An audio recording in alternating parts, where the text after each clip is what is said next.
Hi, Sophia. How are you? I'm good. I'm good. How was your weekend?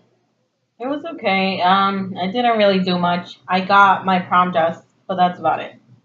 Okay, I know you're going with your friends and not your family, but your boyfriend. Yeah. We're actually all going in a limo.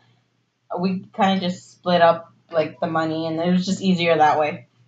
And then I got my dress. It was like this yellow long dress.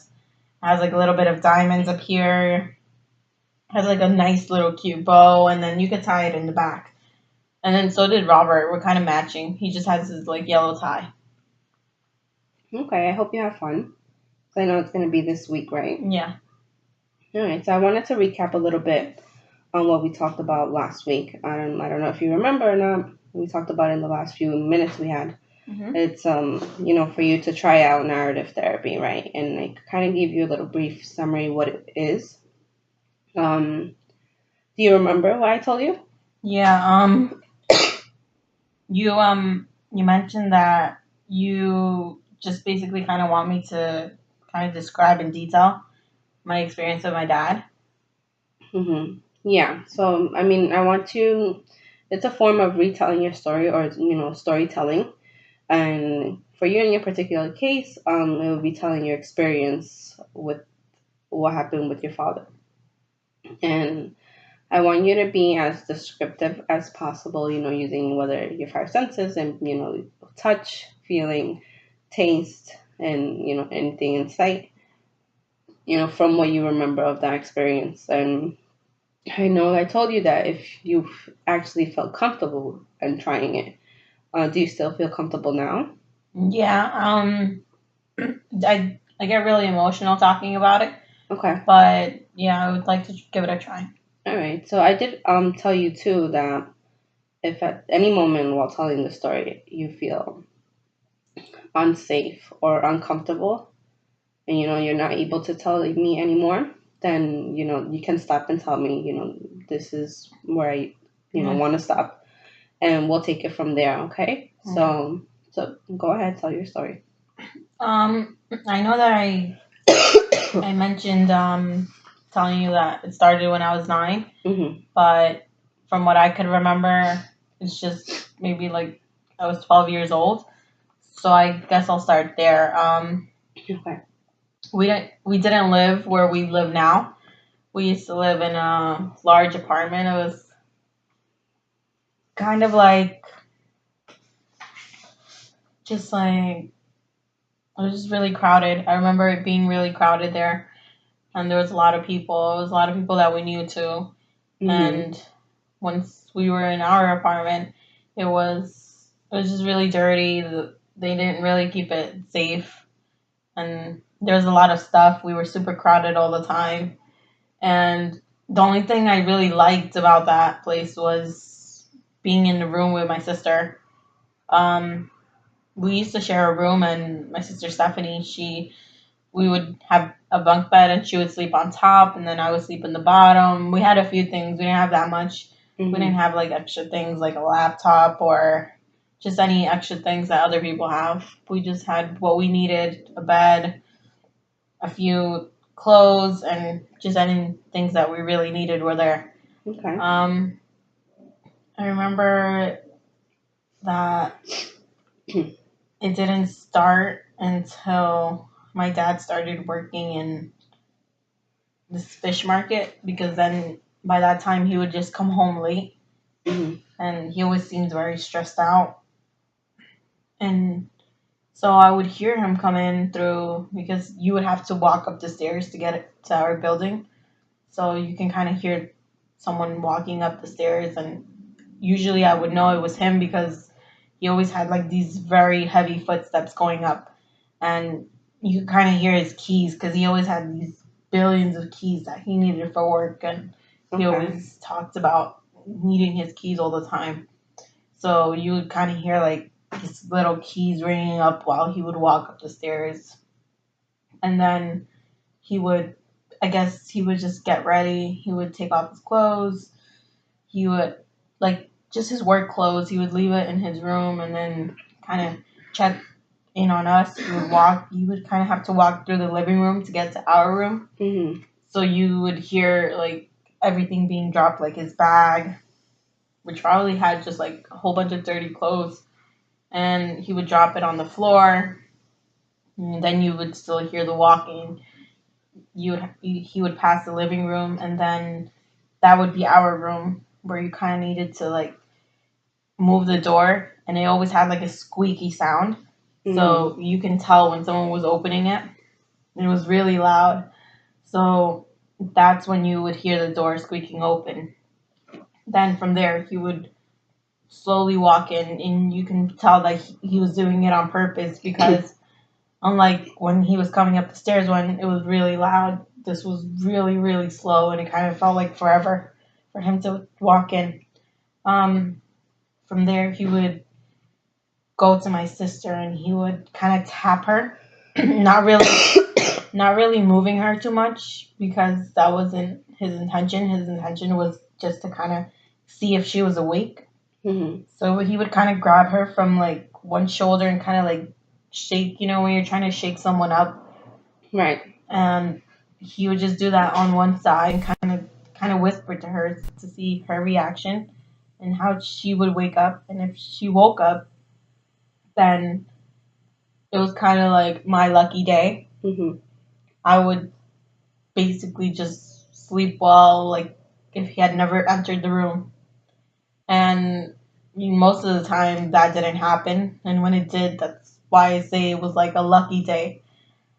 So most of the time she would be sleeping, and that's when he would go underneath where I was and kind of try to wake me up and kind of try to shove me out and try to tell me like, "Oh, are you awake?" And if I try to pretend like I was sleeping, which I did most of the time, I would pretend I was sleeping, and then I would just kind of mumble and say, "Oh, I'm tired," like kind of make it seem like it was Stephanie who was trying to wake me up, and Okay. just try to avoid that situation because I knew what he was going to do. Mm-hmm. So from there on, he would kind of get mad because he knew that I was awake, and he kind of mentioned that all the time when he was there, he would say he would kind of get frustrated with himself knowing that he wouldn't be able to do it that night, and he would kind of like grip my shoulder really tightly and say, "I know you're awake," Mm-hmm. or other things like, "Don't pretend." There was little kind of like little threats that he would say to kind of wake me up. And when he was really frustrated, he would get really loud, and that's when he kind of had to walk away Mm-hmm. because then he would wake up Stephanie. But most of the time, he would grip me too hard for me to like just give up. And usually from there on, he would kind of slide into the bed. And because it was so small, you kind of had to face sideways. So I would always sleep, and that's the way I was sleeping as well. Like I would always sleep on the side, and he would slide in. He would kind of like try to caress me at first, and then when he realized like that I was kind of refusing it and kind of like fighting back, he would just kind of grab my shoulders here Right.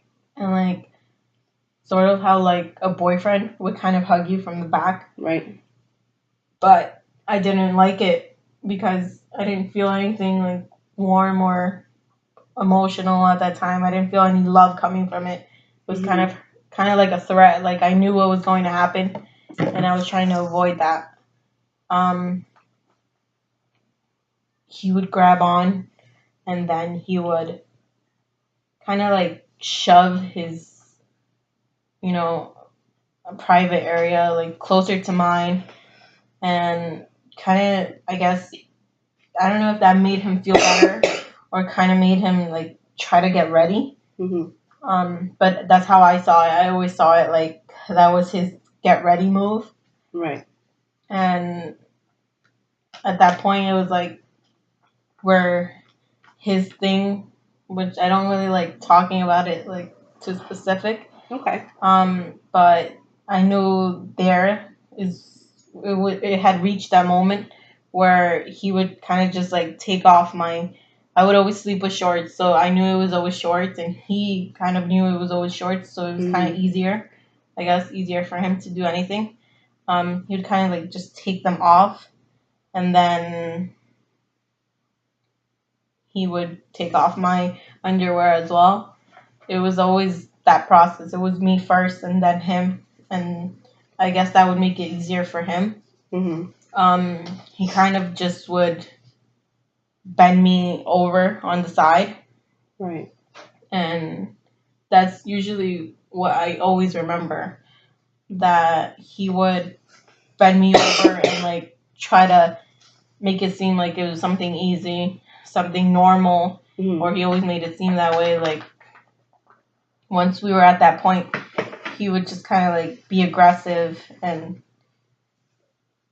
it would it wouldn't feel it wouldn't feel good. I know I was in a lot of pain at that time, and I know I was crying, and it wasn't like crying in like really loud like a baby. It Mm-hmm. was just kind of like inside, you know. It's something really emotional, and it was it was really upsetting because you couldn't like you knew no one could help you, and that's how I felt, like nobody could help me.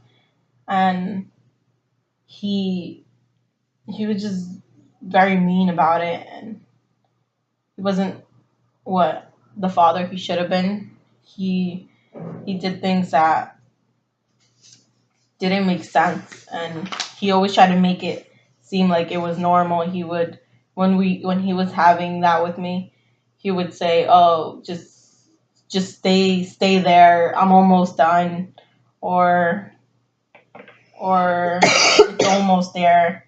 And I always took that as a sign, like not maybe the way he took it, but I Mm-hmm. took it as in, oh, it's almost over, as in he's he's almost done, you know, and that kind of made me feel better. And that's how I learned to cope with it. Whenever he would say that, I would think, oh yeah, it's done. Okay.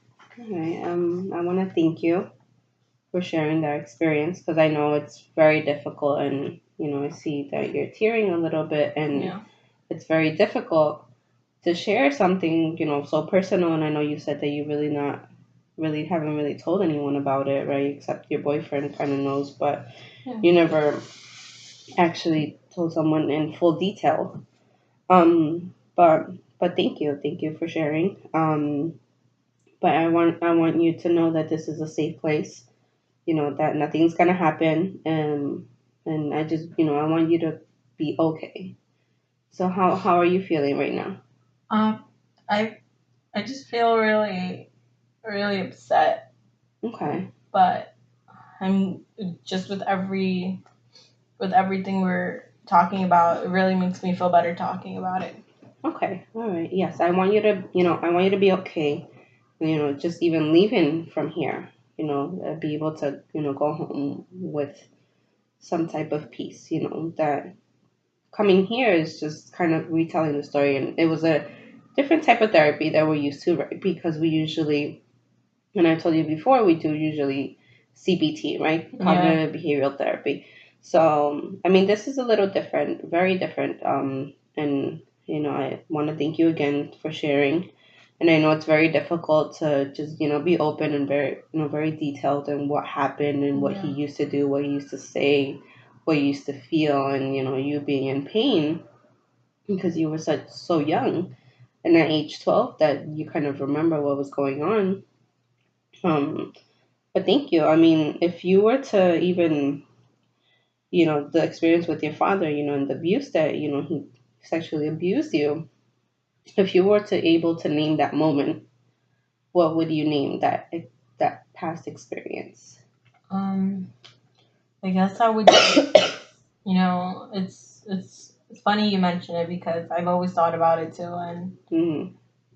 I think I would just name it The Survivor, only because I feel like I survived that point. Like a lot of people don't reach the point where they're okay with it, or talking about it even hurts.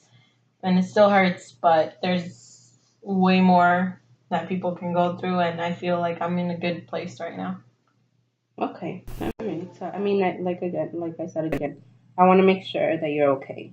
That just retelling the story, that you're okay here. Being safe Yeah. and comfortable. But I know we're running a little bit of time. But again, thank you, and I think I hope you like this type of therapy, Yeah, I and did. maybe we can try it again sometime and see how it goes. Um, and I mean, I'll see you next week at the same time. Okay. Okay. All right. Thank you. Thank you. Bye.